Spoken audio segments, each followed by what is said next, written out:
Isso, estamos gravando esta que é a sexta aula, isso mesmo, é a sexta aula dessa matéria ética cristã e ministerial, sexta aula da matéria ética cristã e ministerial. Hoje é terça-feira, 5 de novembro de 2024, sexta aula, ética cristã e ministerial, curso básico em teologia. Hoje, terça-feira, 5 de novembro de 2024. Dois rápidos avisinhos só, e vou voltar a repetir esses dois avisinhos no final também, porque alguns ainda não chegaram.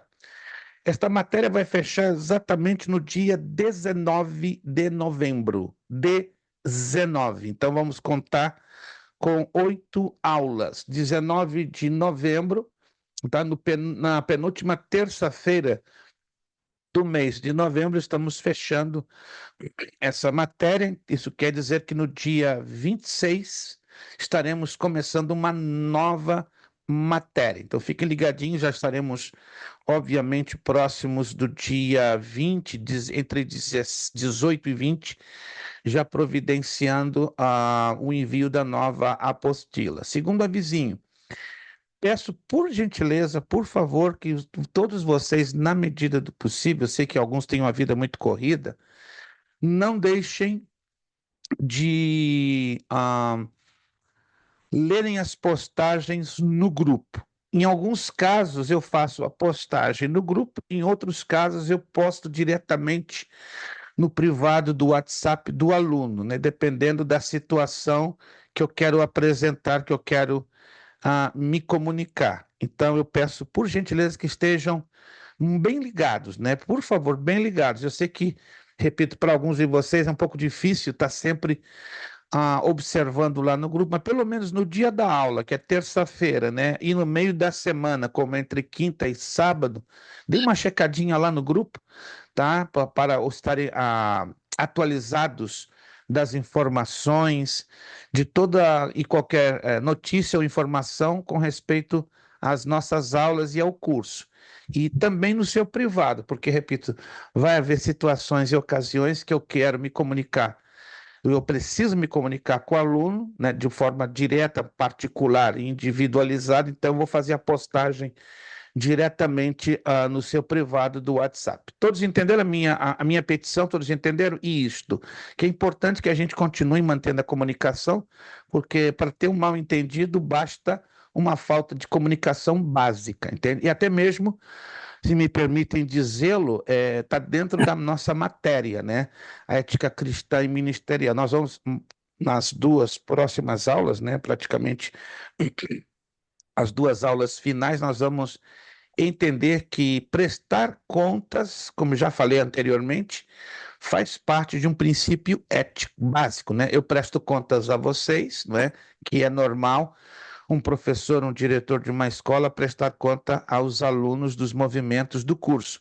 Da mesma forma, por uma questão ética, também os alunos, de forma pequena, simples e mínima, devem ou deveriam fazê-lo, entende? Porque isso é o que nos orienta a ética cristã e a ética ministerial. E mais ainda, essa responsabilidade aumenta partindo de obreiros, ok? Então, somente esses dois rápidos avisinhos, vou voltá-los a repeti-los no final, né? Porque eu estou percebendo que ainda alguns alunos não puderam chegar, mas vão chegar no meio do caminho. Vamos lá, página 11. Partiu, Página pastor. 11. Paz do Senhor, Deus abençoe, prazer rever o nosso irmão Eronil de Paz de Oliveira. Acertei, creio que acertei, né? Faço Sim. uma força doida para não esquecer os nomes. Eronil de Paz de Oliveira, esse é nome de presidenciável. Ali o Lucas, rapaz, e tá com uma cabecinha abençoada ali junto do Lucas. Oh, meu Deus, oh, coisa bonita, meu Deus. Não, não, não, não mexe comigo não, Lucas. Eu estou esperando um neto, né? Mas deixa quieto, não quero tocar nesse assunto, porque até me entristece. Na hora certa, Papai do Céu vai tocar no coração do meu filho e vou ter logo um neto. Porque eu estou com 65, né? Então eu estou com pressa, preciso desse neto para eu me alegrar mais. Mas vamos lá, página 11. Irmão Leandro, não me esqueci do irmão, com respeito àquele pedido que o irmão me fez, mas eu já dei uma aproximação. É naquilo ali que eu lhe disse, aproximado. mas eu não devolvi ainda algo preciso, porque estou passando, né, uns dias um pouquinho apertados, mas entre amanhã e quinta eu já vou estar liberando bastante coisa aí, já vou liberar com 100% de precisão aquela informação, mas já pode esperar que entre aquelas duas respostas que eu lhe dei, não passa daquilo, ok? Então, não me esqueci. Estou dando satisfação para o irmão, porque todos são dignos de receberem, né, uma satisfação, né, quando nos interpelam, nos perguntam, nos consultam. Então, estamos aqui para atender a cada um de vocês da melhor maneira possível. Vamos lá, página de número 11, nós estamos estudando sobre a vida espiritual do obreiro. Entende? Nós estamos agora na letra L, não é? E é uma coisa estranha, né? Um obreiro que não se encaixa aqui dentro, ó, na página 11, letra L. O obreiro não tem tempo para a oração e para o jejum, ou tampouco gosta de ambas. Você pode não acreditar, vocês não podem acreditar. Já ouvi de obreiros assim, ó, na minha frente, olho a olho, olhando para mim, pastor. Não gosto de orar e não gosto de jejuar. Hã? Repete. Eu, eu fiquei tão incrédulo essa declaração e o camarada repetiu 4 vezes, da maneira mais natural possível. Peraí, tem uma coisa errada. E é evangelista. Mas como? Evangelista?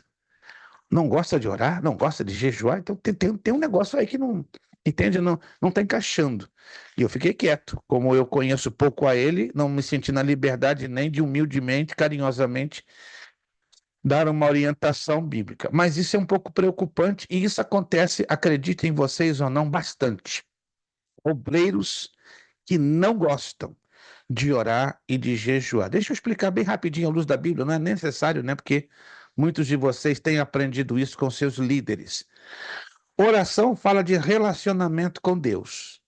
A forma que a Bíblia nos orienta para mantermos relacionamento com Deus é mantermos uma vida de oração, é cultivarmos uma vida de oração. E o jejum é para aumentar a nossa sensibilidade à presença de Deus. Eu vou tocar nessa tecla porque eu percebo que alguns obreiros mal usam ou mal compreendem biblicamente para que existe o jejum, tá? Se você quiser anotar aí, não está na apostila, mas se você quiser anotar, porque se colocar tudo na apostila, a apostila fica um negócio de 3.000 páginas. Existe na Bíblia um capítulo que é dedicado, quase todo ele, não é todo ele, mas uma boa parte desse capítulo, ele nos ajuda a entender a prática do jejum. Para que serve um jejum? Qual é a função do jejum? Não é? Qual é a visão bíblica de um jejum bíblico? Então, o capítulo 58 do profeta Isaías. Pode aí anotar? É considerada a cartilha básica do jejum bíblico. Muita gente não sabe, acredita, até obreiros, qual é a função do jejum. Vou dar um exemplo a vocês. Tem obreiros que jejuam com o objetivo de obter coisas.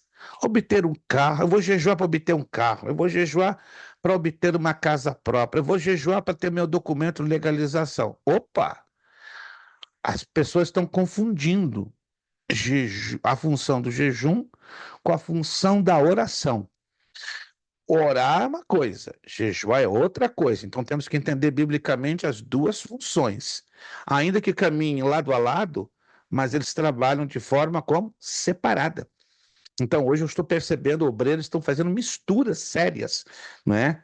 Estão jejuando com objetivos que não são bíblicos. E muitas das vezes, lá na frente, o obreiro cai numa frustração. Por que Deus não ouviu o meu jejum? Aí resposta, você está dirigindo para a direção errada, entende? É a mesma coisa com a oração.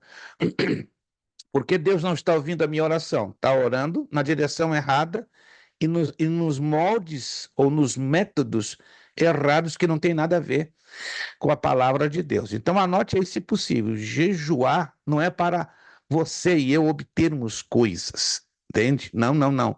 É para aumentarmos a nossa sensibilidade à presença de Deus. Vai lá no capítulo 58 do livro do profeta Isaías, você vai ver que mais de 50% desse capítulo já nos orienta, já nos ensina a função bíblica, ou pelo menos primordial ou principal, do jejum bíblico. Quantos de vocês conheciam esse capítulo? Vamos lá.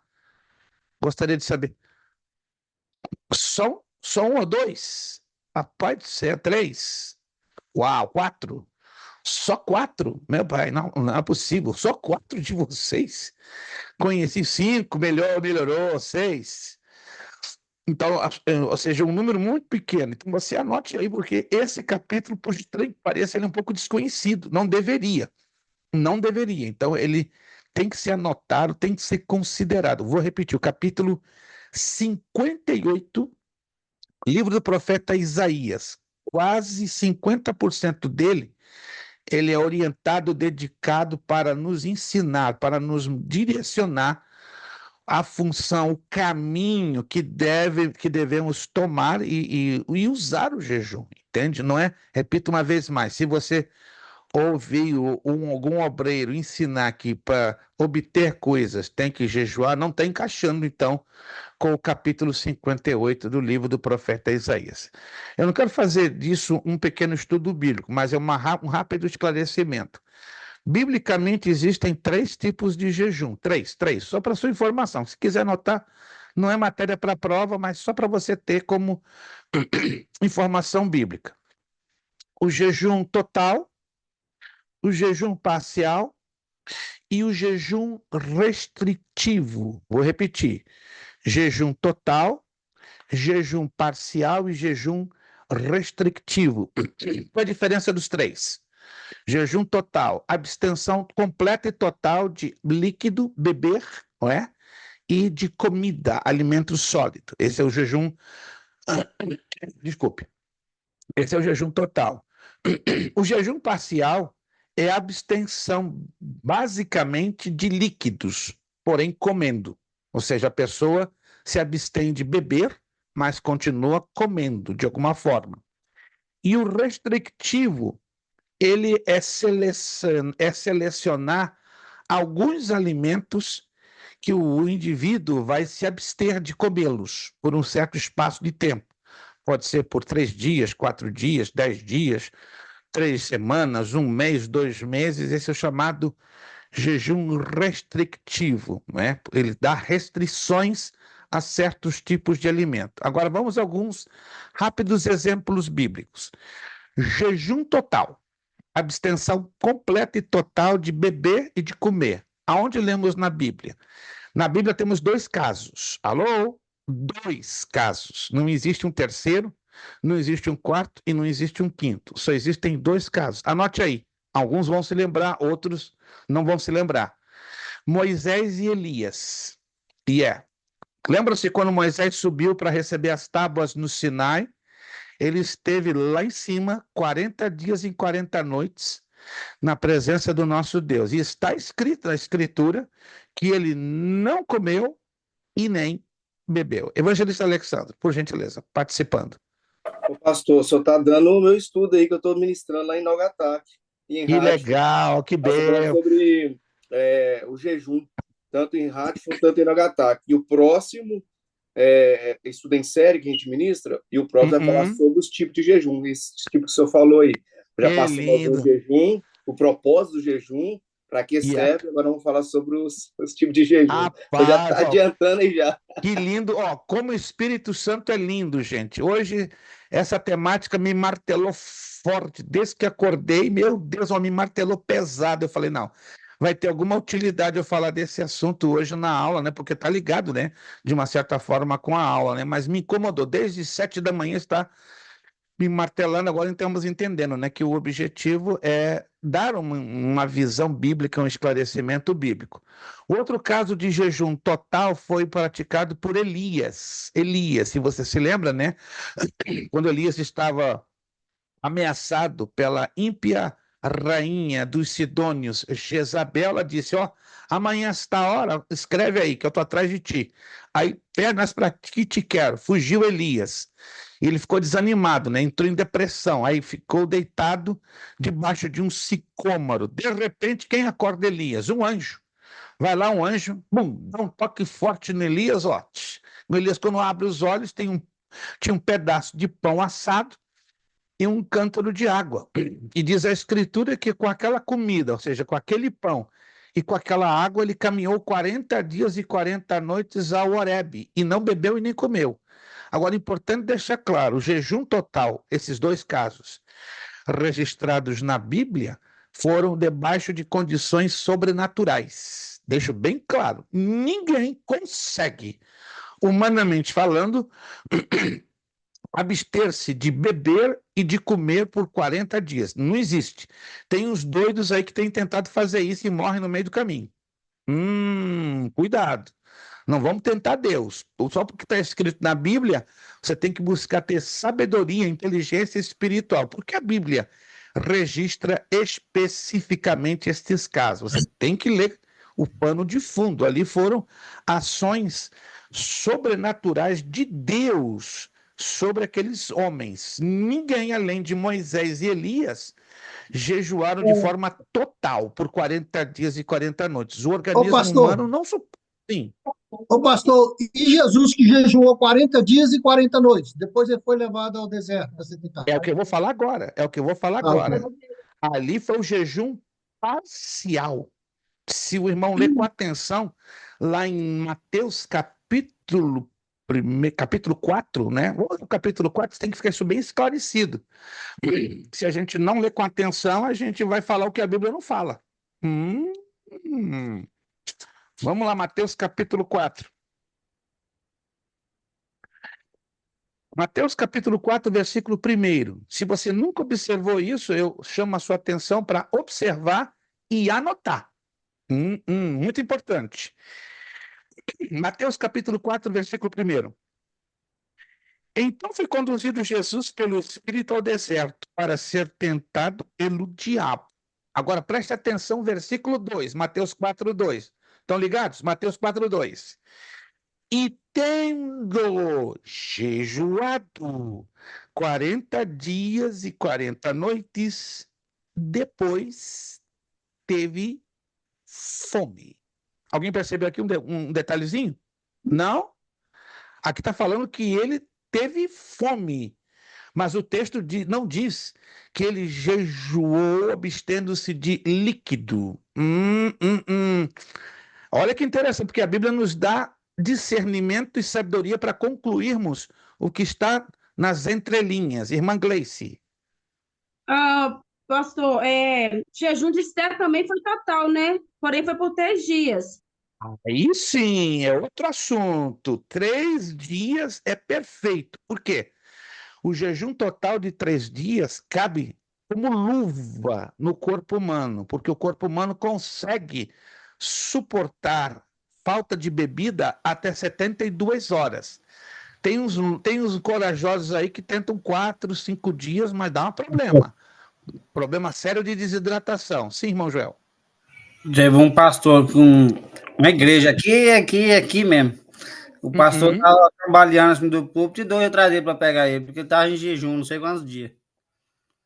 Repita, Aqui, por favor, que houve uma pequena falha no som e não consegui lhe entender. Repita, por favor. o pastor estava calambiando de fazer jejum e dois atrás dele para segurar ele, e ele estava em cima do púlpito lá, e dois peões atrás dele. Obviamente, ele passou dos 3 dias regulamentares, porque, vou repetir, irmãos, você pode pesquisar. Era aberto. O corpo humano só suporta tranquilamente ou confortavelmente até 72 horas sem beber e sem comer ao mesmo tempo. Mas depois de 72 horas, começa o corpo a sofrer um processo natural de desidratação. Tá? Sem comer, eu conheço pessoas que conseguem, passam fácil 40 dias, mas bebendo. O caso de Jesus foi esse, entendeu? Jesus passou fácil 40 dias sem comer, mas estava bebendo. Porque se não estivesse bebendo, a Bíblia não teria nenhum problema em nos dizer. E ele jejuou 40 dias e 40 noites, não comeu e não bebeu. Alô? Alguém está percebendo isso aqui? Já no caso de Moisés e Elias, vai lá nos textos, está bem claro. E não comeu e não bebeu por 40 dias e 40 noites. Alguém leu isso ou não? Ou nunca leram? Temos que prestar atenção nos detalhes do texto. Se nós não prestamos atenção nos detalhes do texto, É óbvio, nós não vamos chegar a essa conclusão. Temos que prestar atenção.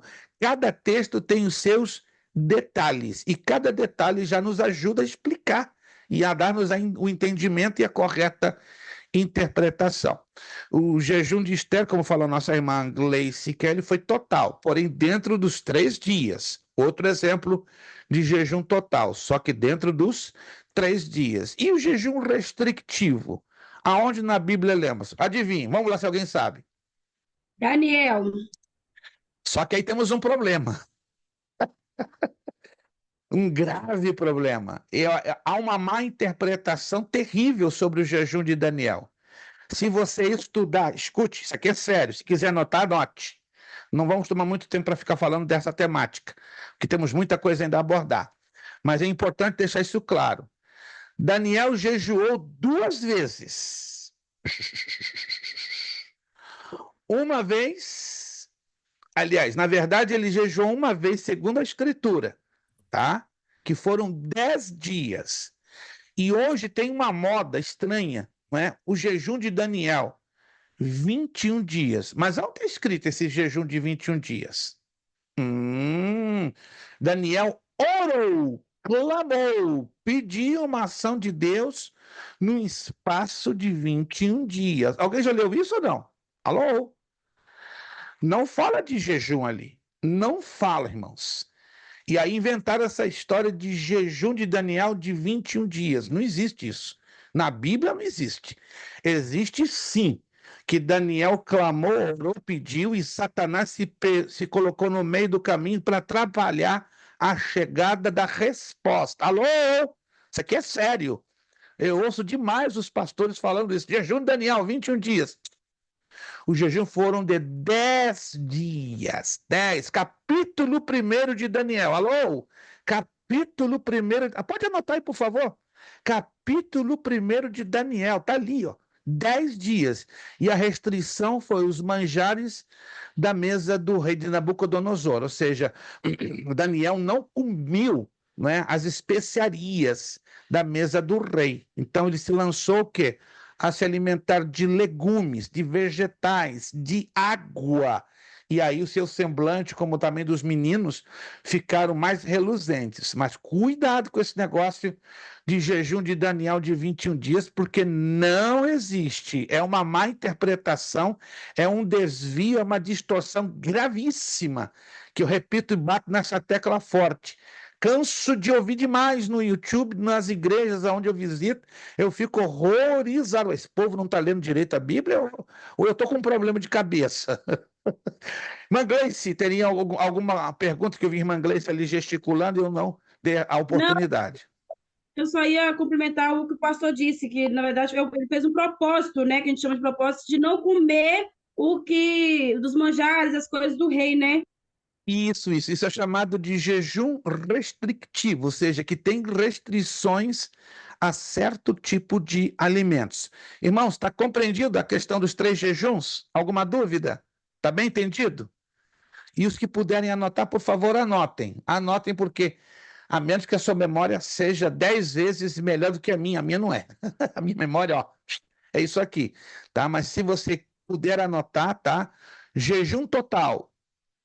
Vamos trabalhar com 3 exemplos. Moisés, Elias e de Esther. Mas só de Moisés e Elias foram sobre condições sobrenaturais, porque foram 40 dias e 40 noites sem comer, sem beber. O de Esther não foi sobrenatural, porque esteve num espaço cabível de 3 dias, ok? Então ali é muito simples, né? Você pode se propor num jejum total de 3 dias e 3 noites, que está tranquilo. Você pode deixar de comer e beber, que está numa boa. Agora, não tenta fazer, como falou nosso irmão Joel, dá uma de santo mais do que o próprio Deus. Né? Querer jejuar 10 dias, 15 dias sem comer, sem beber, vai dar problema. Vai dar um problema, vai ter que sair carregado de maca direto para a emergência do hospital. Não vamos tentar Deus. Não, está escrito, mas aonde está escrito e como está escrito? Temos que saber, ok? O parcial foi Jesus. Né? Jesus definitivamente, ele bebeu, mas não comeu por 40 dias e 40 noites. Está provado que quando você se hidrata bastante, é normal que você consiga passar 40 dias sem comer qualquer comida sólida. E o restritivo, o jejum de Daniel, que foram 10 dias. Esquece esse negócio de 21 dias, porque não está na Bíblia, tá? Está na Bíblia, sim, que durante 21 dias ele clamou, mas ali não implica, e não está registrado nada relativo a jejum. Perfeito? Vamos então avançar. Precisava dar essa pincelada importante, porque eu sei que, infelizmente, muitos têm essa visão um pouco distorcida. Letra M, ó. Não procura ter tempo para ler e estudar a palavra de Deus. Recomenda-se observar com considerável preocupação os pontos L e M, este que estamos falando e o anterior, pois convém dar tempo para a nossa edificação espiritual e para a preparação dos sermões, mensagens, estudos, seminários. Em outras palavras, um obreiro que não separa tempo para estudar a Bíblia e outros livros ligados à Bíblia tem um sério problema. Ele está sendo um obreiro negligente. Jeremias 48:10, parte A, diz: maldito aquele que faz a obra do Senhor relaxadamente. Pastor, eu trabalho 17 horas, não tenho tempo. Não, vai ter que cavar tempo. Se você, obreiro, foi chamado para servir a Deus, você vai ter que se virar, cavar tempo, que isso é prioridade na vida espiritual do obreiro. Não faz sentido o obreiro não ter tempo na semana para ler a Bíblia, para estudar a Bíblia. Ele tem que se dedicar. Do contrário, ele vai ser um obreiro estagnado, um obreiro atrofiado. Não vai crescer, não vai germinar, não vai produzir. E Deus quer que nós produzamos na sua obra. A maioria que tem trabalhos materiais, trabalhos seculares, trabalhos da onde você tira o seu ganha-pão, claro que sim. Mas isso não é desculpa para você dizer, não tem tempo para ler ou estudar a palavra de Deus. Organiza o seu nível de prioridades. Isso é ética, irmãos. Saber trabalhar com a nossa prioridade no tempo é ética, é um respeito que damos a Deus e a sua palavra. Letra N, visão espiritual da obra do Senhor. Mateus 9:36. Alguns não têm uma visão espiritual da obra de Deus, tem uma visão unicamente material, humana, administrativa e financeira. A igreja é uma entidade, não é, reconhecida pelas autoridades?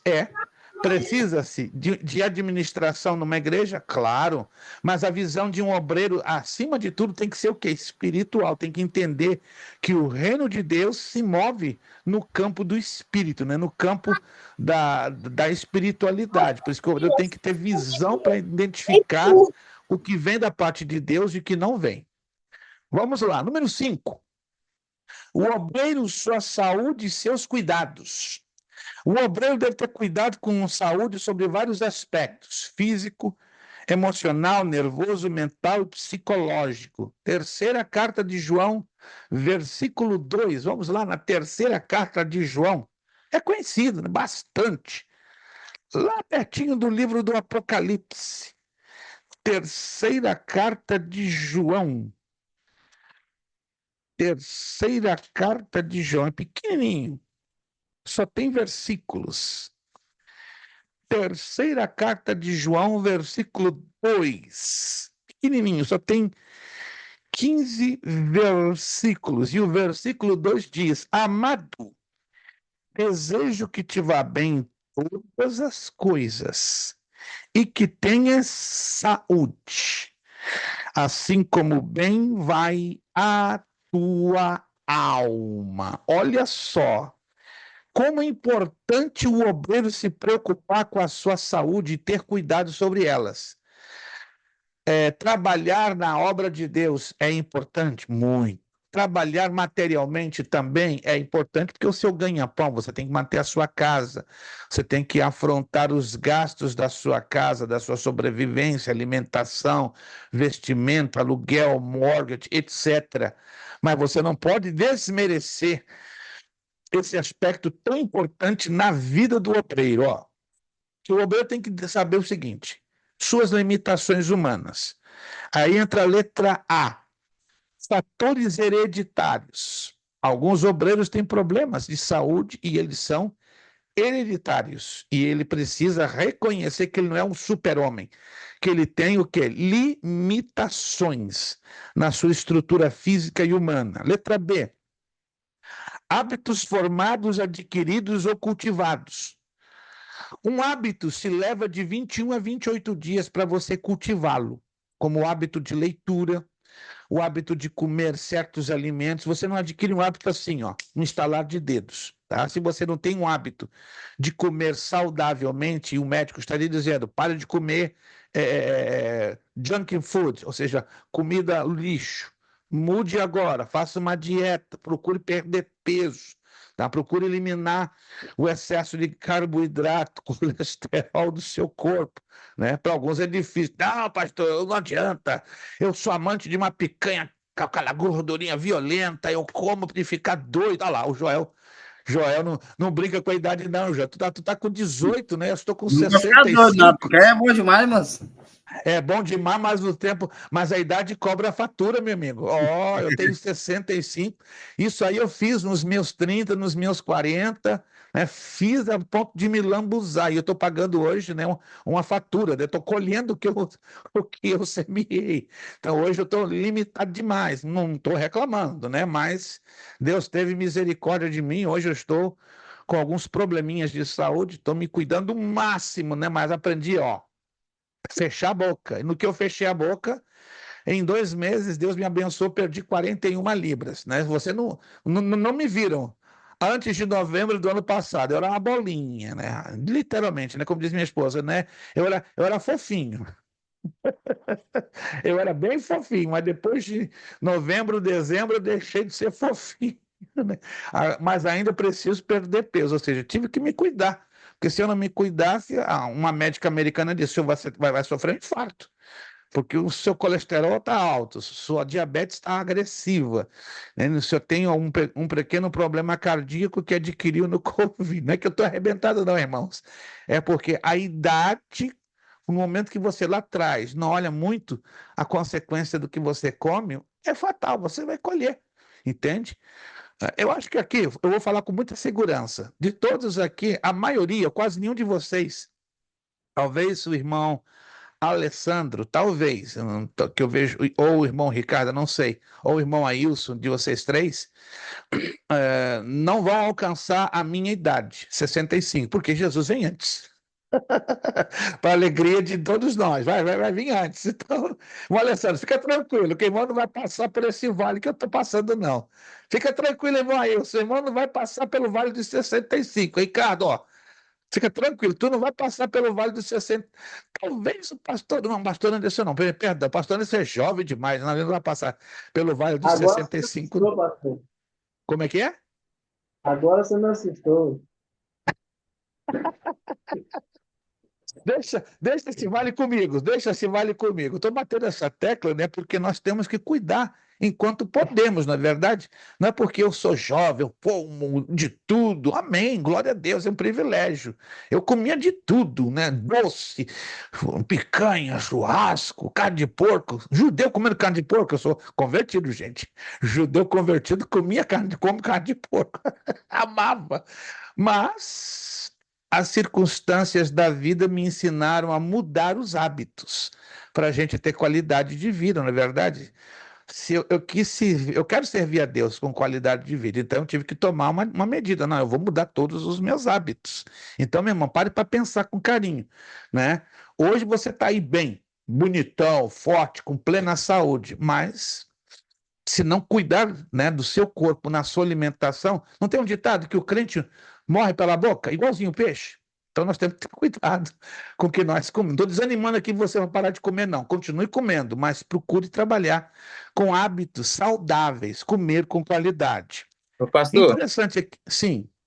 então, o pastor Alexandre, o Ailson, tudo está proibido, mas nós está liberado para comer picanha. Então, eles pagam para nós da agora para frente, né? Aí o irmão está apelando um pouquinho forte. Não, mas repito, a minha oração é que Jesus volte logo, né? Para nenhum de vocês passarem pelo Vale dos 65, né? O Vale dos 65 é bom, é um privilégio ter a ideia de que eu cheguei, mas chegar bem, né? O negócio é chegar bem, com saúde. Eu não cheguei 100%, mas estou aí no caminho, né, para tentar continuar caminhando com saúde. Letra C, olha que interessante. Tudo aquilo que vemos, lemos e assistimos.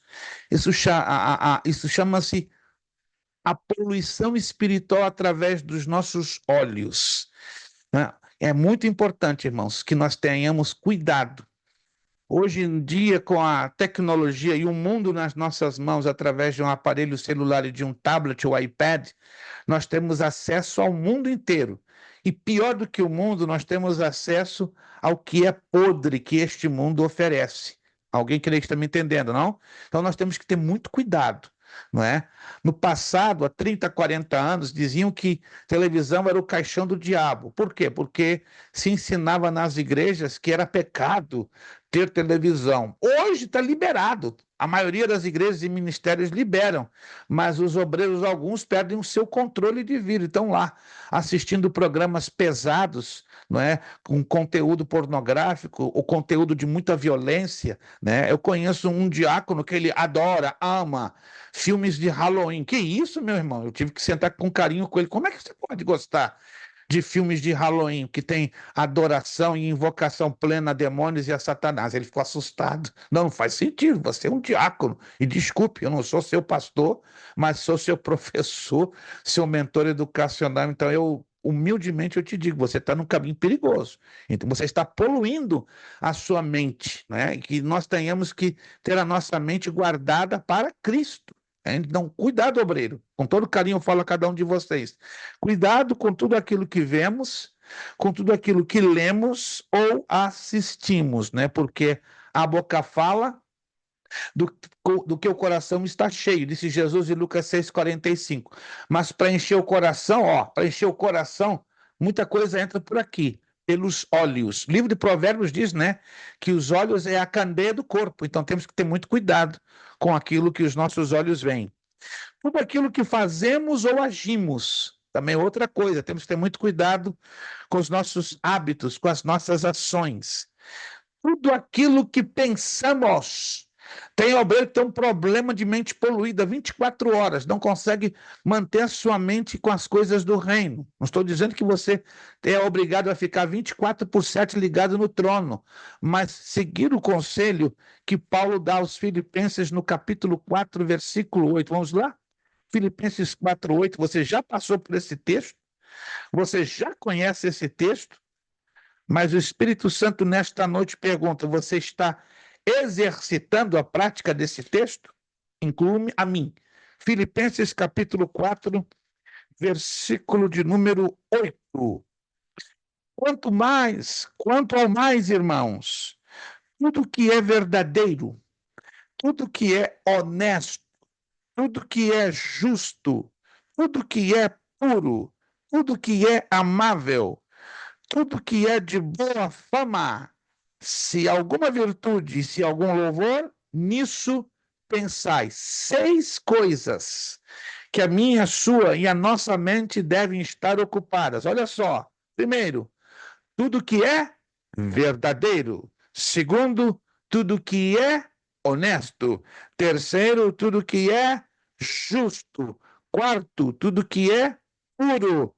Quinto, tudo que é amável. E sexto, tudo o que é de boa fama. Anote isso aí, 6 coisas que eu e você, nós, precisamos aprender a encher a nossa mente de coisas verdadeiras, honestas, justas, puras, amáveis e de boa fama. Ih, pastor, eu estou com a bronca daquele irmão, estou à vontade de dar uma coça naquela irmã, de enforcá-la. Ah, pastor, não consigo perdoar aquele irmão, estou com ressentimento, estou com mágoa. Em nome de Jesus, que nesta noite você receba o poder do sangue de Cristo para limpar todos esses maus sentimentos e pensamentos da sua mente e do seu coração, e a sua mente seja ocupada por essas 6 coisas que Paulo aqui nos orienta em Filipenses 4:8. Amém, irmãos? Precisamos ter a nossa mente sintonizada com essas 6 coisas, porque do contrário vamos ter dificuldades para servirmos bem ao nosso Deus. Tudo aquilo que comemos, já falei isso, né? E bebemos. Aqui na América é muito comum, né, ingerir-se bebidas carregadíssimas em açúcar, e que, enquanto somos jovens não damos a mínima, né? Conheço obreiros que tomam, não quero exagerar, porque eu já vi isso e tenho visto, 6 garrafas de 2 litros por dia de coca. Está se candidatando a uma boa diabetes. Simplesmente se candidatando a uma boa diabetes. E muitas das vezes pensamos, estou jovem ainda, posso beber de tudo, Coca, Pepsi, Fanta, laranja, vou embora. Mas não está enxergando que isso é um dano que está se fazendo ao templo do Espírito Santo. Temos que ter regra, temos que ter cuidado com aquilo que fazemos a este corpo. Alô? Este corpinho que você diz é o meu corpinho? Não, não é o teu corpinho, não. Esse aí, teu corpinho, é o templo do Espírito Santo. Então, cuide deste templo. Cuida, tenha cuidado, tenha carinho, tenha amor por este templo, né? Não, mas eu tenho que me alimentar bem. Glória a Deus, mas alimentar-se bem não é se lançar a exageros. Letra G, olha só, o habitat, o meio ambiente que vivemos, ou seja, no lar, no trabalho, no escritório, na escola, colégio, universidade, no meio de transporte, condução, nas ruas locais públicos, nós temos que ter cuidado também em nos cuidar no meio que nos cerca, não é? O meio mais importante da nossa vida, sabe aonde é? Aonde começa? A nossa casa, a nossa família. A nossa igreja, ela é resultado das nossas famílias. Ó, família saudável, igreja saudável. Famílias complicadas, igrejas complicadas. Obreiro complicado na sua casa, obreiro complicado na sua igreja. Oh, negócio é sério. O obreiro, quando falha com a sua função de sacerdote do lar, ele vai falhar na sua função como obreiro na casa de Deus. Paulo disse isso a Timóteo, primeira carta de Timóteo, capítulo 3, no versículo 1 ao versículo 10. Eu não estou aqui exortando os queridos irmãos, só lembrando aos irmãos. Isso é ética, irmãos. Que é uma igreja abençoada, que é uma igreja poderosa, que é uma igreja cheia, abundante no Espírito Santo, começa na tua casa. Começa no seu lar. Comecemos na nossa casa, mantendo o altar de família levantado. Quando nós tivermos o altar da nossa família levantado, meu irmão, você pode levar esse altar para a igreja, que o fogo vai cair. Então vamos ter um pedacinho do céu na nossa casa para levarmos esse pedacinho na igreja. Ih, pastor, você não está nem sabendo como é que está a minha casa, nem quero saber. Mas eu oro pela sua casa e peço que a bênção de Deus seja um pedacinho do céu na sua casa, para que haja o mesmo pedaço do céu dentro da sua igreja e congregação. Como estão entendendo, irmãos? Isso é sério, irmão, isso é sério. A vida do obreiro no lar, agora vai pegar. Pastor, eu estava com medo de só chegar nessa parte. Que medo? Ó, a vida do obreiro no lar. O obreiro, como chefe da família, tem responsabilidades que lhe correspondem na família. Vejamos alguns desses aspectos. Vamos lá. Os queridos sacerdotes, irmãos. Quantos tem aqui? Só os sacerdotes. As sacerdotisas ficam quietinhos, isso. Pela irmã Vanderleia, irmã Gleice, irmã Rubiane, que não está com a sua tela. Muito obrigado. Olha lá. Então, a maioria esmagadora aqui são de sacerdotes. Eu creio que a maioria aqui dos sacerdotes são casados. E bem casados, graças a Deus, já tem filhos, já tem semente. Então, olha como temos que nos cuidar como obreiros da obra do Senhor. O obreiro em seu papel como esposo. O obreiro em seu papel como pai. O obreiro em seu papel como sacerdote do lar. O obreiro em seu papel como agente financeiro, provedor do lar. Mas lá em casa trabalha todo mundo, mas você é o principal. Pode a sua esposa trabalhar, ela te ajudar, mas você é o principal provedor. Mas tem homem que descansa em cima da mulher. Isso é errado. Isso é errado. Que a mulher ajude, ok, mas fazer da mulher o trampolim da economia da casa aí é outro assunto que não está com enfoque bíblico, não é questão de machismo, é questão que ao homem lhe cabe, lhe corresponde, não é, a responsabilidade de provedor do lar. E o obreiro e sua relação para com seus filhos. Então preste atenção. Se queremos ser obreiros éticos, bem-sucedidos na casa de Deus, temos que observar isso com as seguintes perguntas: tenho sido um bom esposo? Tenho sido um bom pai? Tenho sido um bom sacerdote da minha casa, do meu lar? Tenho sido um razoável agente financeiro da minha casa? Tenho tido uma boa relação com os meus filhos? Se você pode responder essas perguntas com um sim, com um positivo, glória a Deus, porque esse reflexo vai direto para a igreja, não tem? É automático. Se você não conseguir ainda dar uma resposta sim, e talvez dizer bem ou não, é hora de parar tudo e pedir: Senhor, tem misericórdia de mim, porque eu não quero trazer danos para a tua igreja. Eu quero ser uma pessoa ética. Não quero complicar o evangelho, como muitos estão complicando aí o evangelho, com seus maus testemunhos, não é? Como é bonito uma família ter ética na igreja, porque é reflexo de que dentro da sua casa já se aprendeu esta ética. Letra F, passando para a página 12. O obreiro e seu papel como administrador dos negócios seculares e espirituais. Então, o obreiro ele precisa entender que ele também é um administrador. Para ser um bom administrador das coisas de Deus, ele tem que ser um bom administrador aonde? Dentro da sua casa. É automático. Se você vê um obreiro administrando bem as coisas de Deus na igreja, escreva, ele bem o faz na sua própria casa. Se ele não consegue ser um bom administrador na igreja, é automático, é que na sua casa ele não é. Em às vezes, algumas esposas se sacrificam triplicado, porque como seus esposos não são bons administradores, me perdoem a franqueza, aí essa responsabilidade cai automaticamente em cima de algumas esposas. E entenda, a mulher, como administradora, muitas das vezes sai muito melhor do que o homem.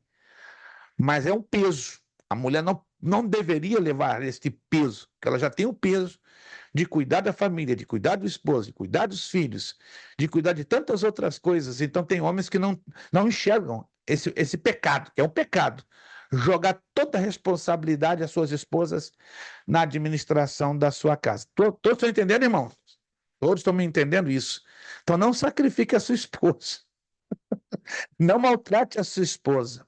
Ela é a sua ajudadora idônea, ela não é a sua empregada. E nem é administradora da sua casa. Ainda que ela possa lhe ajudar, ainda que ela lhe ajude. E é uma força tremenda. Está lá o pastor Anderson dando um sorriso tremendo.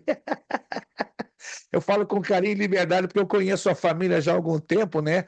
Mas aí funciona como relógio, para a glória do Senhor nosso Deus. Né? Irmã Sabrina é uma tremenda ajudadora ao lado desse homem. Pastor Anderson, com todo carinho e respeito, eu acho que o irmão sem a sua esposa, o irmão não ia muito longe, não. Eu falo de mim, eu não ia nada, eu nem ia avançar 1 centímetro se não fosse Maria Luísa na minha vida, né? Alguns não conhecem minha esposa, mas graças a Deus não é uma mulher em nada perfeita, mas me ajuda demais, até além da conta. Tem que dar um freio nela, senão o negócio fica complicado. Vamos lá. É muito importante assinalar que, quanto ao fator familiar e conjugal, aconselhamos que o obreiro deva ler bons livros, participe e compartilhe de reuniões de estudo, seminários da família e participe sempre que possa de encontros de casais evangélicos, que são realizados por várias igrejas. Quantos aqui já participaram, pelo menos uma vez na vida, de algum encontro de casais? Vamos lá. Alguém que já participou? Oh, meu Deus! Graças a Deus, a maioria aqui. Encontro de casal não é perda de tempo, como eu já ouvi da boca de algum pastor. Não, é maior perda de tempo, coisa nenhuma. O relacionamento mais difícil que existe na face da terra, anote aí, chama-se casamento. É o mais difícil. Você pode se relacionar bem com o seu gato, você pode se relacionar bem com o seu papagaio, você pode se relacionar bem até com o seu gatinho, seu cachorro. Mas o relacionamento com o seu marido, com a sua esposa, ele é considerado o mais desafiante de todos. Por quê, pastor? São duas cabeças diferentes, são duas famílias diferentes, são duas formações diferentes. E para a coisa dar certo, tem que ter Jesus no meio. Se Jesus não está no meio, não dá certo. Pode até começar bem, mas no meio do caminho se arrebenta. Está lá em Eclesiastes. O cordão de 3 dobras aguenta, subsiste, suporta. A primeira dobra é o marido, a segunda dobra é a mulher, mas a dobra do meio é o marido, é Jesus.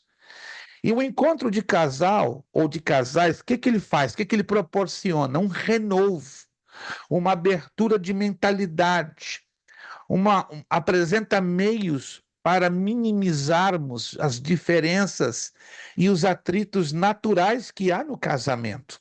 Entende? Quando um conselheiro matrimonial diz que quando alguém passa dos 20 anos de casado, já superou muita coisa.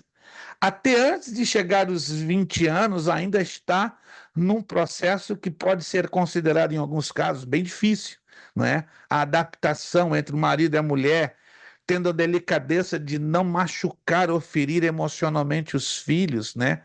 Passou dos 20, não estou afirmando que não vão continuar existindo problemas ou dificuldades, mas é mais fácil a superação, entende?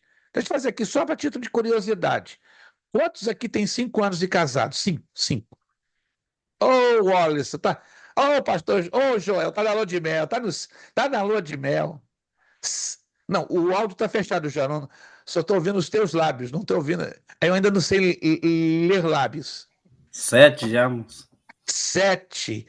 Quem já é casado 10 anos para frente? 10 anos. Maravilha. 15. Eu vou 15. fazer 9 semana que vem. Vai fazer 9 semana que vem. 15. Entre 15 e 20. Quem está casado entre 15 e 20 anos? Vamos lá. Não tenho medo não, irmãos. Não machuca, não. Olha lá, pastor Anderson. Entre 15 e 20. Entre 20 e 25. Oi, Molessandro, tá no time, Molessandro, entre 25 e 30, entre 25 e 30. É só os anciãos. Ih, rapaz, não tem ninguém, entre 30 e 35, todo mundo caladinho. Eu levanto a mão, né, 31, não sou melhor do que ninguém, mas graças a Deus já são 31 anos ao lado da mesma mulher, e louvo a Deus, porque olha... Tenho crescido muito. Só para terminar, para você entender, ó. Isso aqui é bíblico. Casamento, você se casa não para se fazer feliz. Alô? Ih, pastor, eu me casei para me fazer feliz. A minha mulher é uma boneca. É uma Miss Mundo. Glória a Deus por isso. Mas você então casou com as intenções erradas. Casamento, à luz da Bíblia, não é para você se fazer feliz. É para fazer o outro feliz. Alô? É para fazer o outro feliz. Lucas, tá lá com essa criança linda. Tu te casaste com a tua amada é para fazer ela feliz. Isso tu sabe, melhor do que ninguém.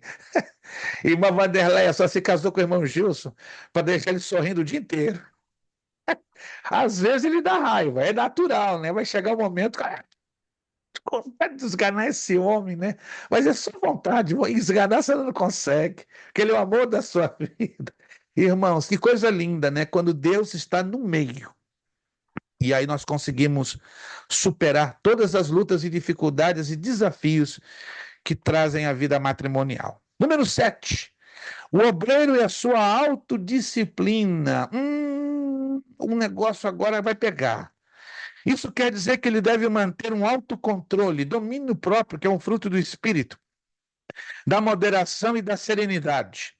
O obreiro deve ter autodisciplina na devoção pessoal diária, ou seja, ele precisa separar um tempo para Deus. Não adianta. Ah, pastor, eu trabalho 16, 17, 18, 19 horas, não tenho tempo nem para me coçar. Te vira. Se você não tem tempo para Deus, o negócio está perigosíssimo para o seu lado. Disciplina do tempo disponível.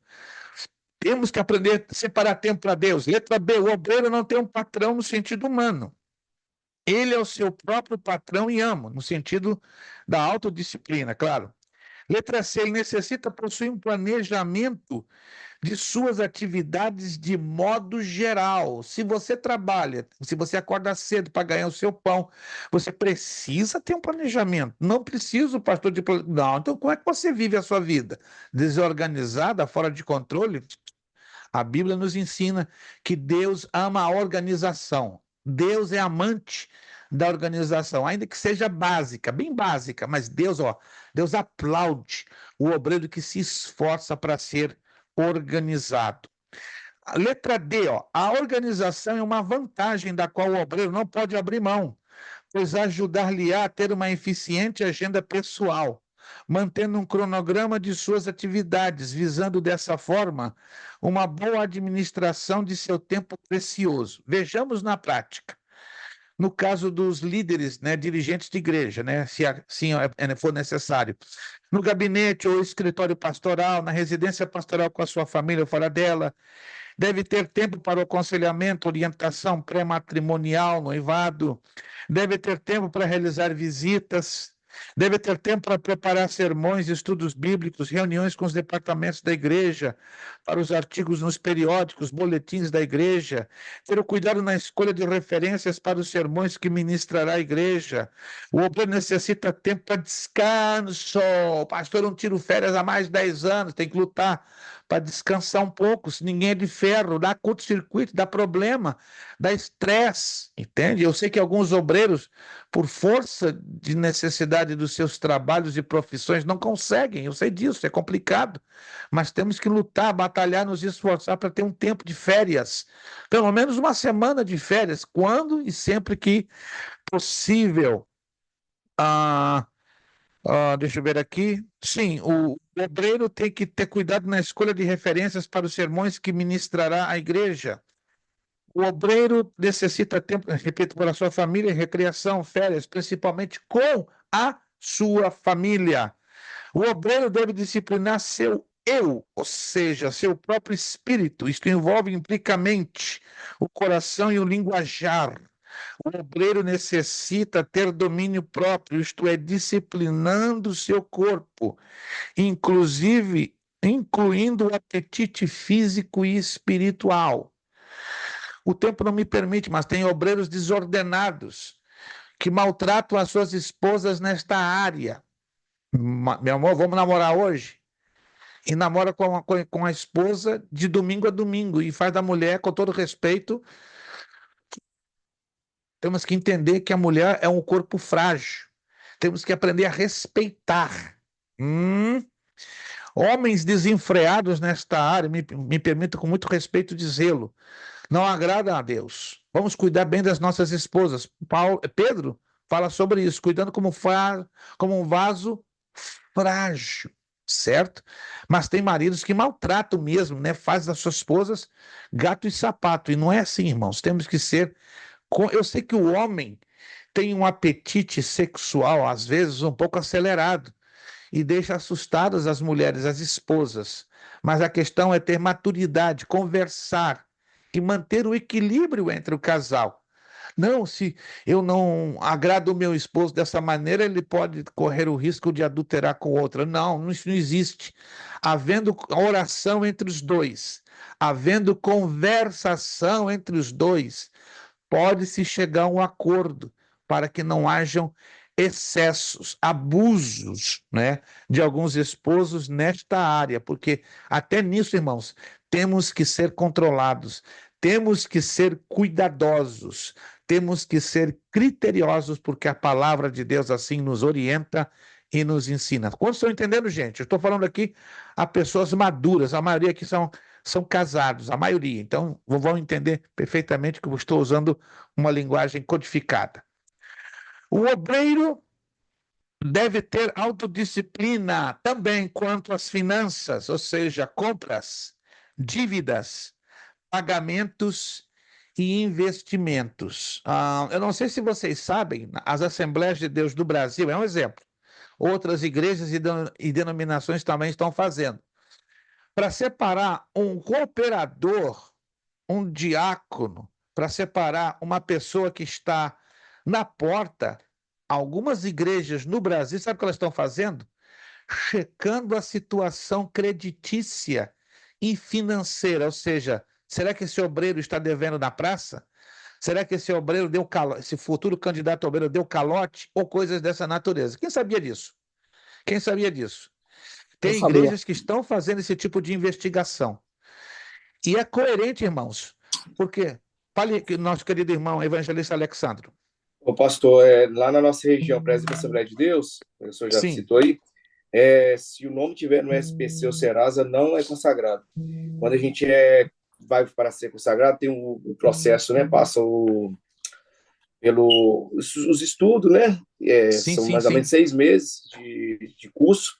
Aí depois pede vários documentos. Um deles é o nada consta, e se tiver o nome no SPC ou Serasa, não é levantado ao presbitério ou diaconato. Uma pessoa conhecida, não posso falar o nome, né, por ética, deixou de ser levado ao presbitério porque o nome estava no SPC e Serasa, infelizmente. As igrejas americanas, que eu saiba, têm esse critério, e algumas brasileiras aqui nos Estados Unidos estão usando esse critério. Você vai dizer, pastor, isso não é um pouco injusto? Não, não.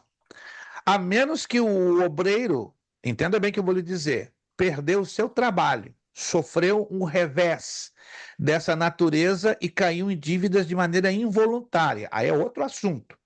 Mas ele não ter o controle da sua vida financeira é outro assunto. Ou então perder um trabalho, como, por exemplo, tem pessoas que vivem de limpeza de casas, não é? Homens que vivem de carpintaria, como é muito comum aí no norte.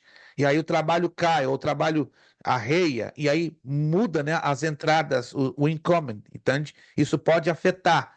Mas, não sendo essas razões, temos que ter muito cuidado no controle do que entra e no controle que se gasta, ou seja, não se gastar mais do que se pode. Aprender a viver uma vida dentro daquele orçamento que até o momento Deus está colocando você ajustado, certo? Mas esse posicionamento das igrejas não é errado, sabe por quê? Porque o obreiro ele é conhecido na comunidade. Imagina um obreiro caloteiro, devedor o mundo e o fundo. Que moral ele vai ter na igreja para falar de liberdade financeira? Não estou dizendo que o obreiro não sofra problemas financeiros. Eu tenho certeza que eu estou falando com pessoas que estão passando por problemas financeiros, estão apertados. Talvez o trabalho diminua um pouco, mas é batalhar o máximo, não contrair dívida, sobretudo em momentos de escassez, de apertos financeiros, de dificuldades. Mas tem situações que, repito, saem do controle. Aí quando sai do nosso controle, aí é outro assunto. Aí a coisa tem que ser tratada com muito carinho, com muito tato, entende? E até mesmo, em alguns casos extremos, ser comunicado ao líder da igreja da situação que o obreiro está passando, porque, queira ou não, uma situação financeira grave não afeta apenas a vida do obreiro na igreja, mas afeta a vida do obreiro dentro da sua própria família. O obreiro e as suas tarefas ministeriais. Número 8, está aqui, ó. O desempenho das tarefas de um obreiro abrange da mais singela até a mais sublime de todas. E as atividades do pastor de uma igreja em particular engloba as mais variadas funções, né? Nesse aspecto em particular, eu posso me dirigir com muito carinho e respeito à pessoa do nosso evangelista Alexandro e do nosso pastor Anderson, né? Que são aqui os líderes de suas respectivas congregações, né? Então, os líderes, né, como vocês, muitas das vezes tem que ser não apenas pastores, mas pregadores, administradores, educadores, conselheiros, e às vezes tem até que ser psicólogo, porque tem pessoas complicadas na igreja que tem que se usar até um nível de certa psicologia baseado na palavra de Deus. Enfim, quase tudo ao mesmo tempo. Vejamos de forma bem detalhada, né? O obreiro tem que ter uma ideia do culto em louvor ao Deus Trino, ou seja, tem que ter uma visão básica de liturgia, como começar um culto, como desenvolver um culto e como encerrar um culto. Tem hora para começar, hora para desenvolver e hora para terminar. Quando o Espírito Santo cai na igreja, já que nós somos aqui da maioria pentecostais, muda o assunto. Mas tudo no equilíbrio, na ordem e na decência. Virando a página 13. Ordem do culto. Tem igrejas que trabalham com escalas escritas. Coloca lá no mural de avisos, né? Quando a igreja tem o seu mural de avisos, mostrando quais os cooperadores diáconos estariam trabalhando naquele culto, naquele culto, naquele culto. Isso depende muito da necessidade que exija a administração daquela igreja local. O equilíbrio e a dosificação correta dos elementos do culto. Isso envolve basicamente, principalmente, a ordem do culto, como acabei de falar, a ética. Faz-se importante o exercício destas normas de condutas entre os obreiros no exercício de um culto a Deus, a postura de um obreiro no púlpito. Há obreiros que se comportam, se apresentam indecorosa, indevidamente no púlpito. Cuidado, irmãos. A igreja está nos filmando. Conversação. Há obreiros que não entendem o claro sentido de reverência em um culto a Deus. Falar o suficiente, o necessário, mas não ficar... Porque tem obreiros que parece que não tem nenhuma percepção de reverência. Está ali o culto se desenvolvendo e está ali o obreiro conversando entre outros obreiros e o negócio fica bagunçado. Movimentos. Uma coisa que a mim me adoece. Em certos cultos, parece que o povo dá uma vontade de ir no banheiro. É um tal de sai para ali, sai para cá, sai para colar. Já perceberam? Parece que todo mundo tomou um grande diurético no momento do culto. Não estou dizendo que as pessoas não devam se movimentar no banheiro, não se trata disso. Mas parece que tem certos cultos que o negócio fica meio estranho. Não sei se o evangelista Alexandre já teve essa experiência em Hartford ou em Nagasaki, o pastor Anderson. Mas tem cultos que deixam o camarada nervoso. É um mover para cá, um mover para cá, uma coisa assim exagerada, e tira até concentração e tira até um pouco da paz, certo? Porque o culto deveria ser, por regra, algo mais tranquilo e onde as pessoas estivessem ali mantendo a ordem e a reverência. Mas não estou querendo dizer que as pessoas sejam proibidas de se mover. Sobretudo com a questão de controlar seus filhos. Outra coisa também complicada, né? Que o obreiro tem que ser um exemplo. Se tem filhos pequenos, de cola é mais fácil. Mas eu digo, crianças de 3, 4, 5 anos já é mais complicado. Então tem que se haver uma organização. Tem igrejas que tem o cultinho paralelo, né? O culto das crianças. Tem igrejas que não têm, aí fica mais difícil, não é? Manter uma grande quantidade de crianças em ordem, tranquilas no culto. Né? E aí vem até o tempo de duração do culto, né? Um culto que passa mais de 2h30 até 3 é um pouco inquietante e irritante, sobretudo para as crianças. Então, até nisso tem que ser pensado, né? Quanto tempo em média vai durar esse culto? Mais de 2h30, mais de 3 horas. Então tem que ser. Claro, em dias de festa, tudo tem que ser muito calculado, que geralmente em dias de festa a tendência da duração dos cultos seria um pouco maiores. E aí temos que ter aquele carinho em pensar nas crianças, não é que elas vão ficar realmente irrequietas depois de mais de 2h30, 3 horas. Então tudo isso tem que ser bem pensado e bem calculado. As atitudes. Há obreiros que nesses 3 últimos insistem em exibir-se de forma constrangedora, irreverente diante de Deus e da congregação. Aqui eu não quero nem comentar porque tem obreiros que não sabem se comportar diante da igreja, nem no púlpito e nem fora do púlpito.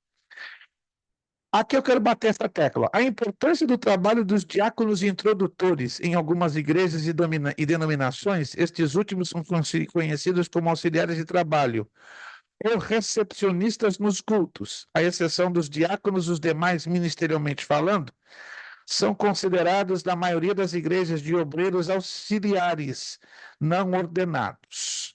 Então, isso também tem que ser olhado com carinho, né?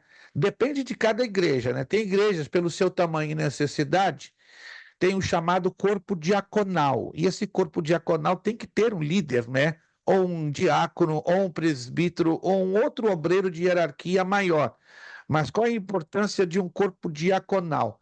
Orientar os diáconos, né? Treinar, se é necessário, os diáconos, dizer o que um diácono deve fazer e o que um diácono não deve fazer. Ou seja, vai muito da necessidade da igreja local. Quando a igreja local começa a crescer com um número significante de diáconos introdutores, é necessário ter uma organização, ainda que básica, singela, para manter a ordem do funcionamento do culto em si. Aí temos aqui na letra B, reuniões de ministério e seu desenvolvimento. Não vou entrar aqui nos detalhes, mas isso é importante também. A letra C, Assembleia Geral dos Membros da Igreja, o chamado culto administrativo. O batismo nas águas, a Santa Ceia do Senhor, casamentos, apresentação de crianças com devido esclarecimento. Por que não batizamos as crianças e sim as apresentamos? Apresentação de novos membros e de irmãos oriundos de outras igrejas. Cerimônia fúnebre é uma oportunidade preciosa de se falar de Jesus em cerimônias fúnebres, mas até nisso temos que ter organização, delicadeza. Não se pode falar qualquer coisa ou qualquer mensagem, tem que ser a mensagem de reflexão sobre a vida e a morte, e ser muito ético para não ferir a sensibilidade das pessoas, porque as pessoas vão estar tristes, golpeadas, né, pela perda do seu ente querido. Então é uma oportunidade de ouro para se falar sobre a salvação e a vida eterna. Mas para isso tem que ter muito tato, muito carinho, né, para não se dizerem coisas que venham a ofender ou machucar a sensibilidade dos presentes. Inauguração, pedra fundamental de templos, letra G. Separação, consagração e ordenação de obreiros. Até nisso, o obreiro tem que ter ética na organização desses tipos de cerimoniais. O constante cuidado da integração e discipulado de novos convertidos. Uma igreja que não se preocupa em dar ensino para os novos convertidos, tem alguma coisa errada, porque os novos convertidos precisam ser cuidados. É como crianças que saem do ventre de suas mães e precisam ser cuidadas, amamentadas, alimentadas, acariciadas, entende? O novo convertido é a mesmíssima coisa. Tem que se dar um leitinho, tem que se dar orientação, tem que pegar pela mão. Bom, vocês que são líderes de igreja sabem dessa necessidade, mas tem igrejas que não estão nem aí em cuidar dos novos convertidos. E qual o resultado? Eles se perdem fácil. Vieram com tanto suor ali na frente para receber a Jesus como Senhor e Salvador, mas elas acabam se perdendo e saindo, né? Eu costumo dizer, o importante é que não se converteram 40. E hoje Deus fez uma grande obra, 40 se decidiram, mas os 40 permaneceram fiéis, firmes. Um ano depois, essa é a pergunta. Então, o mais importante não é o começo, mas como diz Eclesiastes capítulo 4, é o fim de todas as coisas. Então, o mais importante não é o momento da conversão, é o momento que constatamos que aqueles que se converteram estão firmes e perseverantes até o final. Letra I, as solenidades cívicas e religiosas. Aqui é que eu vou passar à frente, né, porque aí fala de uma área que muito envolve a questão das datas festivas e comemorativas, tanto do Brasil, em alguns casos aqui nos Estados Unidos. Letra J, cuidado com a disciplina e a ordem. Letra K, aconselhamento pastoral. As igrejas deveriam se preocupar em dar orientação pré-matrimonial. Tem igrejas que dão cursinhos básicos de 1, 2 meses para candidatos ao casamento. É válido e necessário. Porém, nem todas as igrejas ou se preocupam ou podem fazê-lo. Tem autoestima aos seus superiores hierárquicos, como seus guias espirituais. Olha que bonito, isso aqui é ética. As igrejas no mundo, no Brasil e aqui nos Estados Unidos, dependendo da denominação, têm seus presidentes de ministério. E essas igrejas têm as suas congregações. E em suas congregações têm os seus pastores ou administradores locais. Sempre quando o presidente do ministério chegue, ou de surpresa, ou já tê-lo sido avisado com antecedência, por ética, irmãos, isso aqui é ética, o que o tempo não nos permite entrar nos maiores pormenores, que a gente foi entrando em todos os pormenores, a gente vai ficar um ano aqui estudando essa matéria, que é maravilhosa, e importante e altamente necessária. O livro de Provérbios nos ensina a entender o quê?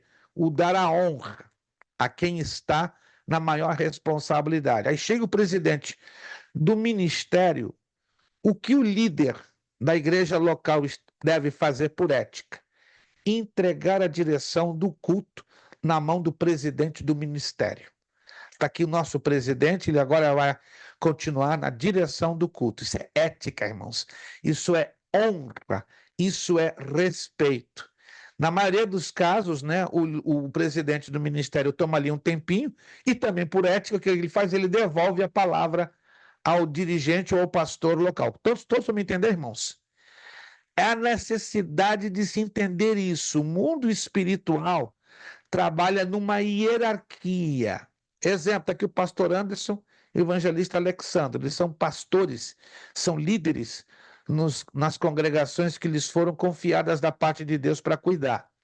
Abaixo deles estão outros obreiros que precisam ouvir e acatar o que eles estão orientando. E eles o fazem para o bem, para o bom andamento da obra. É o direito de cada obreiro dar a sua opinião e até discordar. Mas até para discordar tem que saber como discordar. Não é aquela questão, o senhor é o dirigente, mas eu não aceito que o senhor está colocando. Não tem essa de não aceitar, você tem que acatar. É seu direito não concordar, mas é seu dever obedecer. Se você não obedece, você está se colocando, segundo a Bíblia, é a Bíblia que nos ensina, como rebelde. Então, até para discordar, temos que ter um cuidado todo especial. Quantos estão me entendendo, irmãos? Por não saber alguns como discordar, é que ocorrem as divisões, ocorrem as ações que Satanás se aproveita. E temos que ter muito cuidado. E às vezes os líderes fazem de tudo, e infelizmente ainda tem obreiros irreverentes, insubmissos, que não acatam. E, geralmente esses obreiros são imaturos, ainda não alcançaram o nível de maturidade. Quero perguntar a vocês, segundo a Bíblia, alguém se lembra? Um obreiro que o apóstolo Paulo deixou bem claro: alô, você ainda não está preparado para me acompanhar. Espera. João Marcos. João Marcos. 11 anos depois, quando você estudar essa matéria lá no Médio em Teologia, na matéria Cartas Paulinas 1 e 2, você vai descobrir que João Marcos já estava preparado. Ele tinha chamado, mas não tinha preparo. Alô? Eu estou falando aqui com homens e mulheres que têm chamado, eu tenho certeza. Cada um de vocês aqui tem chamado. Chamado, eu tenho certeza absoluta. Do contrário, não estariam aqui. Não estariam aqui. Mas Deus está dando o quê? A possibilidade de terem um pouquinho mais de preparo. E Deus se agrada do obreiro que luta para dessas duas coisas: preparo e chamado. Chamado eu sei que cada um de vocês tem. Mas eu louvo a Deus e parabenizo a vocês, não porque vocês estejam aqui conosco, poderiam estar em qualquer outra escola teológica, mas o importante é a consciência também de terem esse preparo. Evangelista Alexandre.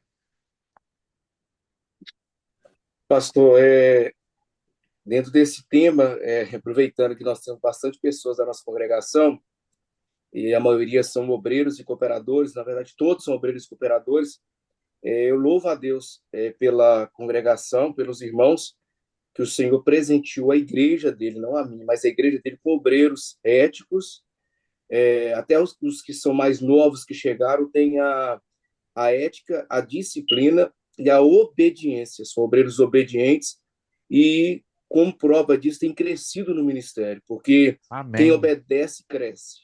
Mas quem desobedece, perece. É algo que eu tenho aprendido com a vida no ministério. Eu glorifico a Deus pela liderança que o Senhor nos deu também, que muito tem nos ensinado, já vindo do Brasil com uma certa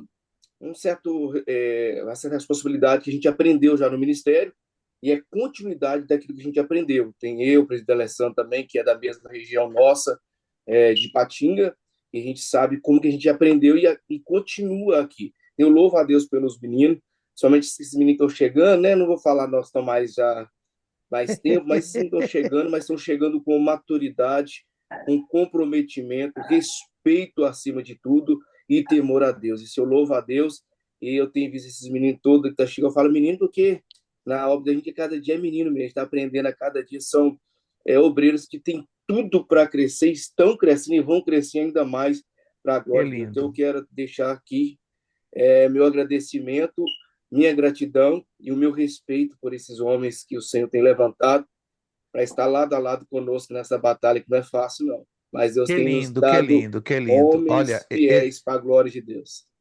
Fico feliz em ouvir o evangelista Alexandro, né? Porque isso quer dizer que ele sozinho não poderia fazer absolutamente nada. Então, tudo que está sendo feito não é por ele unicamente, mas vocês como parte da equipe, parte do grupo. Então, louvo a Deus. Tenho assistido, né? Eu estou no canal do Facebook da igreja de Nakadaki e tenho visto muito de vocês ministrando a palavra. Olha, rapaz, não vou querer me dizer nomes, mas dá vontade de pular a telinha e ir para o outro lado e ficar lá saboreando como Deus está usando cada um de vocês, né? Tremendamente. Não vou dizer que nomes, para não dar aquele sentimento de ciúme um e por outro, mas vocês estão cada dia melhor. Cada um de vocês, não vou citar aqui nomes de Nagataki, de Hartford, que Deus continue abençoando enormemente cada um de vocês. Meus irmãos, são 9h51. Vamos passar para a correção dos exercícios, né? Porque, do contrário, vamos deixar a desejar. Na próxima aula, né, que será a penúltima, vamos passar então para a letra M. Não vamos, claro, infelizmente, esgotar a apostila, né? E não é impossível.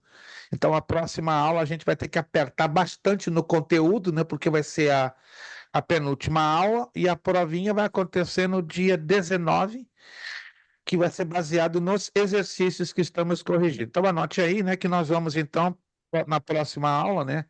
Próxima aula será o dia 12 de novembro. Inclusive, até peço as vossas orações, tá? Se me permitem fazer um pedido de oração. Deus está enormemente nos surpreendendo. Muito, muito, muito. Alguns dias atrás, eu estive fazendo uma rápida viagem a São Francisco, na Califórnia, e ali Deus me surpreendeu tremendissimamente. Olha, eu estou de boquiaberto. Deus usou lá um pastor que pouco ou nada me conhecia, né? Mas fui recomendado por um outro pastor aqui de Orlando que já nos conhece pelo nosso humilde trabalho e tem visto o nosso trabalho também no online. E resumindo, ele se ofereceu para abrir as portas da igreja dele para termos um núcleo presencial da nossa faculdade teológica. Resultado, eu estive 4 dias na área de São Francisco e já saí de lá com 22 candidatos alunos para abrirmos um núcleo no mês de janeiro. E na semana que vem eu terei que fazer uma viagem de urgência extrema. Ele me chamou ontem, disse: pastor, tem outro grupo de 15, ao qual o senhor não falou, de 4 igrejas que já estão sabendo e querem ouvir o Senhor, né? Então já nos ajudaram, já vamos viajar segunda-feira que vem de novo para São Francisco, Califórnia. Vamos estar lá 3 dias para conversar com esse novo grupo de 15. Então, se tudo correr bem, na terceiro sábado de janeiro estaremos começando um novo núcleo com 37 novos alunos, 35 a 37. Por gentileza, me ajudem com as orações. Se tudo ficar fechadinho, a gente vai estar viajando a partir de janeiro, todo terceiro sábado, para dar aula lá, presencialmente, para 35, 37 alunos ligados a 5, 6 ministérios diferentes. Mas eu vou estar lá a partir de segunda, então a aula da terça-feira que vem eu vou estar dando de lá, no horário daqui de vocês, mas no horário de lá eu vou estar dando a aula, então vocês fiquem tranquilos, vocês vão me ver em outro cenário, que eu vou estar em São Francisco, Califórnia, né, trabalhando com este grupo de 15 novos candidatos. Por favor, nos levem em oração. Eu sei que a batalha vai aumentar, a luta espiritual vai aumentar, mas o meu desejo é que Deus seja enormemente glorificado. Posso contar com as nossas orações, irmãos? Amém. E quando nós inaugurarmos esse núcleo, nós estaremos enviando vídeos, fotos, né, para que vocês estejam sempre se lembrando deste grupo ali em São Francisco, na Califórnia. Vai ficar um pouquinho mais cansativo para mim, né? Todo mês viajando 7 horas, né? Que é o tempo de voo daqui de Orlando a São Francisco. Vamos então para o finalzinho lá dos nossos exercícios? Isto. E aí na próxima aula continuamos na página 14 a partir da letra M. Eu acredito que já corrigimos a página 4, correto? Do número 1 ao número 5, confere comigo, a página 4 nós corrigimos até o número 5. Confere, sim ou não? Vamos lá, gente. Tá ali, as mãos estão... E agora viramos a página, aí continuamos. Número 6, página 5. Ser um homem de Deus, ser um homem de palavra e ser um Já homem corrigiu sociável. ele, pastor. Corrigiu até o 10, pastor. Já corrigiu. Se vocês estão ligados, rapaz, eu tenho que testar esses obreiros na ética. Então, tô lá, olha lá o Lucas. O Lucas está dizendo, pastor, não estamos ligados, não estamos nenhum de nós desconectados, né? Estamos na tomada de Jesus e do nosso líder evangelista Alexandre. Coisa boa, né? Quando os obreiros estão ligados na mesma tomada. Vamos lá, então. Assinale com o único X para afirmar a única alternativa correta, que só vale um X. Número 1. A preparação mais fundamental de todas na vida de um obreiro, sem dúvida, é a espiritualidade. Espiritualidade. Letra A. 2. Sintomas que indicam a imaturidade de um obreiro cristão. B. Qual é? Letra B. B de bola. Egocêntrico e vingativo. 3. Dos vários exemplos de maus obreiros, Diótrefes tinha as seguintes características. Letra D. D de dado, era exibicionista. Número 4. De todas as qualidades naturais de um obreiro, biblicamente falando, é aquela que nos revela nitidamente as nossas limitações. Número 4, qual é a letra? C. C de casa. C de casa. Autocrítica ou autoavaliação, porque está falando das nossas limitações. Se vocês voltarem lá atrás, vocês vão conferir que se trata da letra C. Número 5, exemplo de um obreiro que foi reprovado no seu primeiro teste. Essa é fácil demais, meu Deus.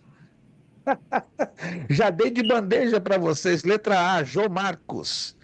Número 6, quanto às suas provações, José do Egito teve os seguintes elementos a serem considerados. Qual a letra? Muito cuidado aqui, porque aqui dá para enganar um pouco.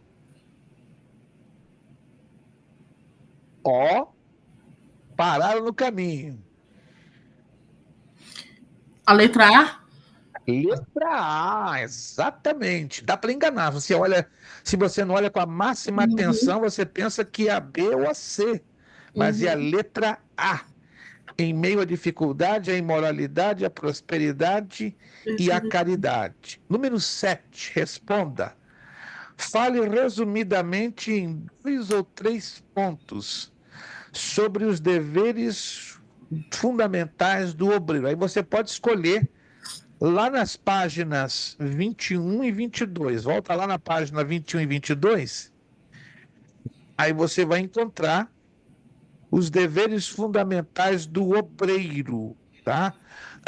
E aí você vai escolher, né, lá no ponto número 8, que é os deveres fundamentais do obreiro. E aí você pode falar de 2 ou até 3 pontos. Escolha os mais curtinhos, tá? Pode ser um mínimo de 2 e um máximo de 3, né? De preferência para facilitar a sua memorização, escolha os mais curtinhos, entendido? Então aqui nós não vamos dar uma resposta exata, precisa, porque ela se encontra, repito, entre as páginas 28 e 22, a partir do ponto 8, os deveres fundamentais do obreiro. Entendido aqui? Viramos para a última página. Relacione a coluna A com a coluna B. Muitíssimo cuidado, porque aqui tem abordagens muito parecidas. Se você erra um número, vai errar praticamente um efeito dominó, vai errar tudo. Vamos lá, então. Eu digo a letra e vocês me dizem o número correto. Letra A, qual é o número? 5. A ovelha fraca, olha só. parece com a U, mas não é não. Aí você vai lá e lê com atenção, vai descobrir que a letra A está se referindo à ovelha fraca, número 5. Letra B, qual número? Essa é fácil. 10. Letra B, 10. Está falando do conhecimento. Letra C, qual é o número? Essa também é fácil. 3. 3. A ovelha quebrada. Letra D, qual número? 8. 8. Só está dando a irmã Sabrina da parada. Meu Deus. Deixa Deus lhe usar a irmã Sabrina, enquanto os outros estão se encolhendo. Não sei por quê. D8. Letra E. Qual a letra? 1.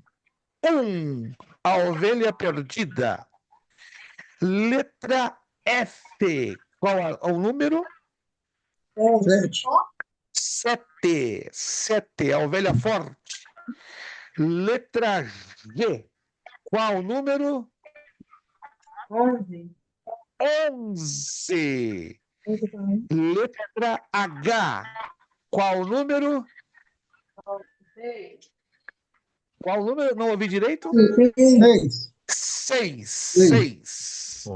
Letra I. Qual o número? Não ouvi direito. Alguém falou alguma coisa? 12. 12. I 12. J. Qual o número? 13. Que é a experiência. O I12 está falando do obreiro e suas tarefas ministeriais. A J13 fala da experiência. Letra K. Qual o número? 2. A ovelha desgarrada são os desviados. K2. L. Qual o número? 9. O obreiro e seus gestos. E por eliminação, se você não acertar essa, desista. Letra M. M4. Para quem está perdido na poeira, estou percebendo aí pelos semblantes, alguns estão perdidões. Estão lá no meio de uma tempestade de areia. Então, vou repetir as letras com seus números. Anote aí. A5. B10. C3. D8. E1. F7. G11. H6. I12. J13. K2. L9. M4. Anotadinho tudo aí? Anotadinho? Maravilha! Comece então a estudar os exercícios. Todos eles a gente vai extrair um grupo deles, não muita coisa, né, para não sufocar ninguém, mas você precisa estudar todos eles, todos os exercícios, já comece a estudá-los, e dali nós vamos tirar um pequeno grupo que não vai ser acima de 10 a 12 questões, e será parte da nossa provinha no próximo dia 19 de novembro. Anote aí, 19 de novembro é o último dia. Nós vamos fechar a matéria, daremos 9h30 da noite, partimos então para a prova. Então nós vamos fechar, então vai ser um dia que nós vamos dividir entre a finalização da matéria e a partir das 9h30 para frente teremos a nossa provinha. Deus falou algo, Deus ministrou algo aos nossos corações ou ao seu coração nessa noite? Se não ministrou, vamos ter que fazer o apelo para conversão. Porque eu quero acreditar que sim, né? Ao meu coração falou muito, muito, muito. Que o Espírito Santo continue falando poderosamente as nossas vidas. Muito obrigado a todos vocês que puderam estar conosco, tá? Eu vou repetir mais uma vez aquilo que eu falei inicialmente, né? estejam, por favor, ligados nas postagens, seja aquelas que fazemos no grupo de alunos, seja aquelas postagens que fazemos diretamente no seu privado do WhatsApp.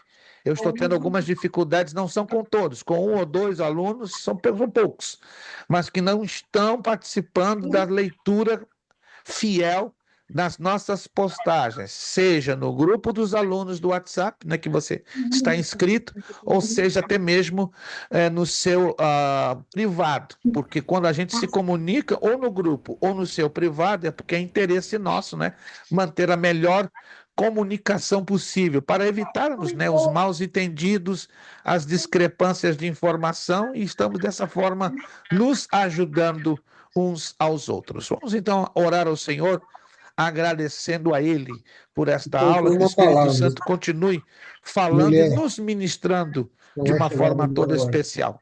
Amém. Vamos pedir nosso irmão Ailson, está lá, pelo menos aqui na minha tela, ele está lá do ladinho direito, né? Não sei como ele está sendo visto por vocês, mas ele está lá do ladinho direito, né? Lá, parece que ele estava assim, já no jeito, preparado para orar, né?